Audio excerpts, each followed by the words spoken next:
Hey everyone, welcome to another Grim Dawn skill video, and in this video we are looking at Savagery. And Savagery confuses even me.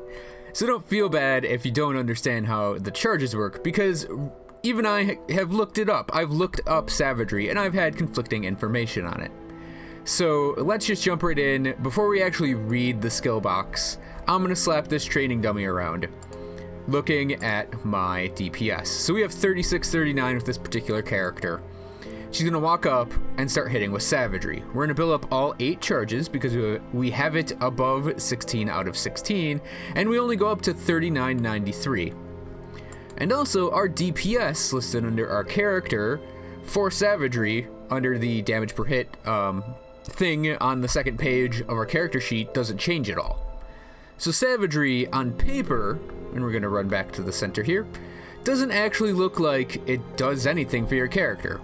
But the way I think it works, I'm fairly certain it works, is that 30%, 50%, 65%, 80, 90, 100, 108, 115% applies to the flat damages on Savagery, the offensive and defensive ability, and I think maybe even the health regen on Tenacity of the Boar, the electrocute damage, and the attack speed for Storm Touched. And what it does is it won't modify your weapon damage at all, but it will, because there's main hand damage on this, but it will modify the bonus damages you receive from the ability. So what'll happen is, when you get your first swing with Savagery, you'll get 30% of all of the bonuses listed. On your 8th swing with Savagery, you're getting 115% of those bonuses listed. So you're actually getting more damage than what is actually shown on the Savagery ability, on Tenacity of the Boar, and on Storm Touched. I think I made sense with that. And if there's anyone out there that has insights that I may have missed in describing what the ability actually does with the charges, please let me know. But given that this is a skill overview video, we are going to read everything in all the boxes on all parts of this skill. So Savagery is a main attack replacement skill, like Cadence and Amarasta's Blade Burst. And here's the text. The heat of battle rouses savage animal impulses within you that heighten your aggression and empower you with nature's fury. When used as your default weapon attack, Savagery increases the intensity of your attacks with every strike. Building up charges increases the potency of the bonuses. So I have it at 17 out of 16. More or less 16 out of 16. And when you get it maxed out, you get 8 charges, and this gives you more than 100% of what the bonus is. I have 152% main hand damage, 297 lightning, 549 bleed over 3 seconds, and then 96% bonus lightning and bleeding damage. Savagery has 2 modifiers and 1 transmuter. The first modifier is Tenacity of the Boar. Embrace the aspect of the boar, becoming a ferocious and unstoppable foe in the wake of battle. This gives you bonus offensive and defensive ability and some health regen as you swing and build up your Savagery buff. Storm Touched is the second modifier, third part of the ability. Calling out to the heavens, you infuse your attacks with the fury of a thunderstorm. This adds on electrocute damage, percent physical damage, has a chance of dealing a massive amount of lightning damage, and increases your attack speed. So we're gonna run over, before I talk about the transmuter, and just look at Savagery whacking this thing. If you look, we attack faster and faster with every hit, and we deal more damage with every hit. Savagery is, like, just the basic understanding of the ability is you hit more, you'll deal more damage. Savagery has a transmuter, Might of the Bear. Shamans dedicated to the spirit of the bear embrace the use of brutal 2-hand weapons when entering their savage battle stance. Their unbridled fury is unmatched among the northern tribes. This technique requires a 2-hand weapon, melee or range. It increases the total damage modifier by 5% and gives you physical resistance. It's a 3-point transmuter, so each point will increase that damage and physical resistance modifier. And this allows you to basically combine Savagery with Primal Strike, with like Blade Arc or Force Wave, or any other 2-hand weapon focused abilities you want to pick up. And there's one more thing I'll note about Savagery itself. The bonuses it provides only affect Savagery. This used to not be the case, and it used to affect everything, but now these bonuses just apply to the Savagery attack. So the bonus lightning and bleed damage only affects the lightning and bleed damage on Savagery itself, or any damages from your main hand weapon damage. The only thing that's really going to affect other abilities is the attack speed buff from Storm Touched. Otherwise, Savagery will, and obviously the offensive defensive ability increases, but Savagery, for the most part, affects itself. So the in-class synergies for Savagery, I think, are pretty obvious. If you're running a one-hand weapon, you're probably not going to be picking up Primal Strike or Brute Force.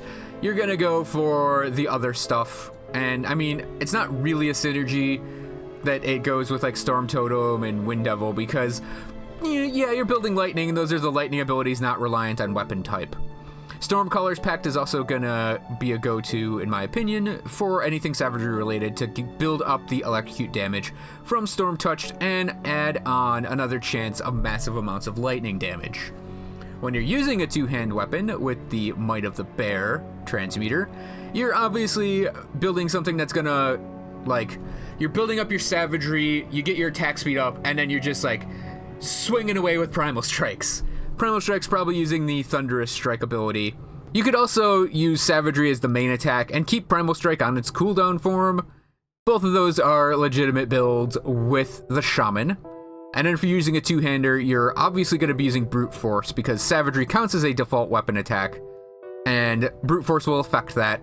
And Brute Force, all three of its sections increase the damage you'll deal with Savagery. Now, the immediate outclass synergy that comes to mind for me with a melee fighting character is the Warder, combining with the Soldier. And in this case, a Warder, there are a couple ways you can take this, because your lightning damage, you can pretty much, well, your lightning or bleed damage, but you're also weapon damage, which probably means physical, which means you can pretty much combine with any of the abilities in the Soldier tree, depending on what you want. So Savagery, you're swinging away, plunking away with your attack speed thing, and then you can use Blade Arc, and you can use it in its spammable form or its cooldown form in this case, because you'll just be like, you keep maintaining Savagery at your 8 stacks, so you get a massive attack speed boost, and then you turn around and swing away with a bunch of Blade Arcs. Throw occasional Savagery hits in there to keep your attack speed up while you're doing your Blade Arcing, or you can use Blade Arc with the cooldown version, similar to how you'd use Primal Strike. You can also do Force Wave. Again, you can use it in either mode, combined with Savagery. You're probably not going to combine with Cadence at all. And I think with Savagery, you're probably going to pick up at least Markovian's Advantage. Probably make it a little higher than what I've got here, but this character's only level 51. You may pick up Zohan's Technique. Both of these will trigger while you're Savagerying, and we can run over here to the training dummy real quick, and you'll see the occasional right there, and come on, do another one, do another one, do another one. Well, we still have one Markovian's Advantage proc. It's that, like, overhead swipe that the character does, that one. So Markovian's Advantage and Zohan's Technique will both be proccable when you're using Savagery. I'd also say you could work Counter-Strike in. Odds are, if you're using what I'm doing right here, you're probably doing a more retaliatory build anyways. So bringing Counter-Strike into this, since you're doing all your main hand normal attacks just with the Savagery bonuses on them, Counter-Strike will just be worked into that. So another cross-class synergy, to me, that seems really good with Savagery is with the Nightblade, actually. With a Trickster, you can dual wield, and if you're dual wielding, that just means you'll get your Savagery charges faster, because each weapon attack counts as building up the charge. So if you're dual wielding with this particular setup, you're going to be building around bleed damage. So what you'll want is to pick up dual blades and work your way down to getting Whirling Death. And Whirling Death will add just another main hand damage proc with the pierce damage and bleed damage on top of the other bleed damage you're doing with Savagery. Now Savagery, like I mentioned before, the percent bleed damage on it won't actually affect Whirling Death, but Whirling Death's bleed damage, you'll be building bleed in this case, so it will deal a lot of damage in its own right. You'll also be able to combine in Ring of Steel with Circle of Slaughter. Because you're going to be using Savagery as your sort of main damage attack, you can work in things that are on cooldown. You could also potentially work in Blade Trap and its Devouring Blades ability. Though I think because you're in melee, you're probably tanky enough that you don't need the snare to keep enemies away. Amarastas, I probably would not recommend with this combination. Neither would I recommend Phantasmal Blades. And you can pick up Anatomy of Murder in this setup because you'll have that extra % bleed damage from that ability. And because it's bleeding damage, I forgot to mention this, the Blood Pact ability on your Wendigo Totem will give you more bleed damage. And actually, yeah, well, I wouldn't use Devouring Storm with Savagery either. I totally forgot about that too. It does reduce bleeding resistance, but you're already using this as your main attack. So that seems superfluous to me. Oh, and geez, if you're doing the bleed side of things, you can pick up Primal Bond, and it will give you bonus bleeding damage.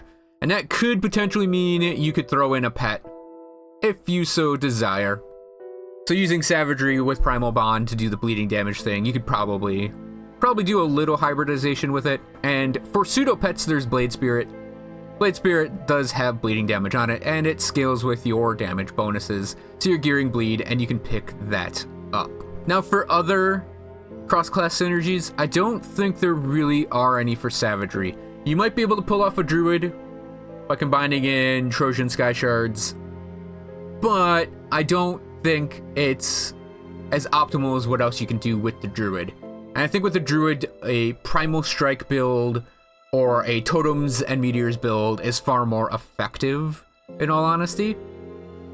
So these are my two main things I'm recommending, the Warder and the Trickster for your physical lightning bleed combos that Savagery provides. So the only Savagery items I think I'd recommend are the Dawnbreaker set, if you're doing a one-hander build. Otherwise, I can't really think of any Savagery item synergies offhand. The Dawnbreaker set, the Dawnbreaker's Light, it is a Savagery and Retaliation oriented set of gear, and that's an optional build to go with, and that's the build I'm going with for my Warder presently. Outside of this, I can't think of anything Savagery related, honestly. It's got pluses here and there across the whole lot of gear, but there isn't like a Savagery set beyond what Dawnbreakers is. In Dawnbreakers, you're going to be building a sword and board, well, mason board, retaliation build that's based around lightning damage. Now, Devotion for Savagery could really go all over the place. You can follow the elementals, or you can build whatever your build requires.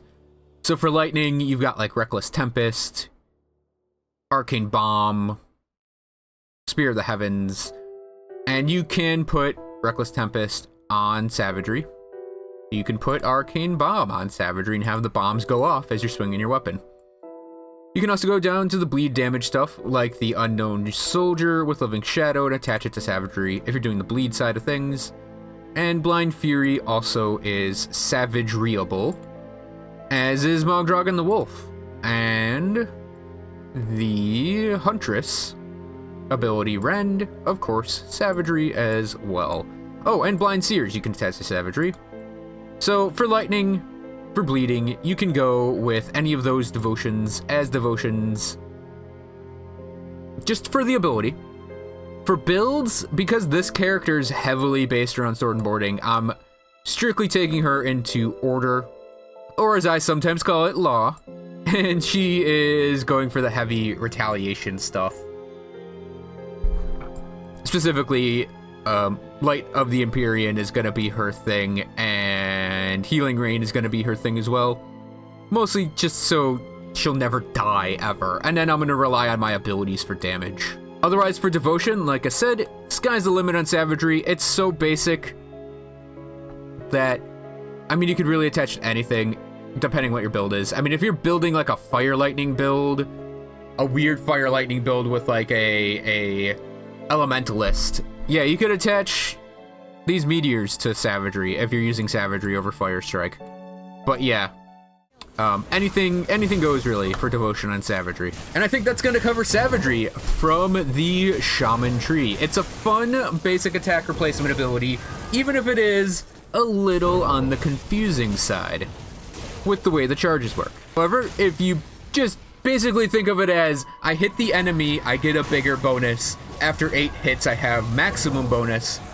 It's actually simple. This is one of those things where it's simple to think about, but when you get into the nitty-gritty and you actually do, like, go really deep on it and you're like, wait, does it affect this part or just this part? And I think it affects pretty much every bonus on there.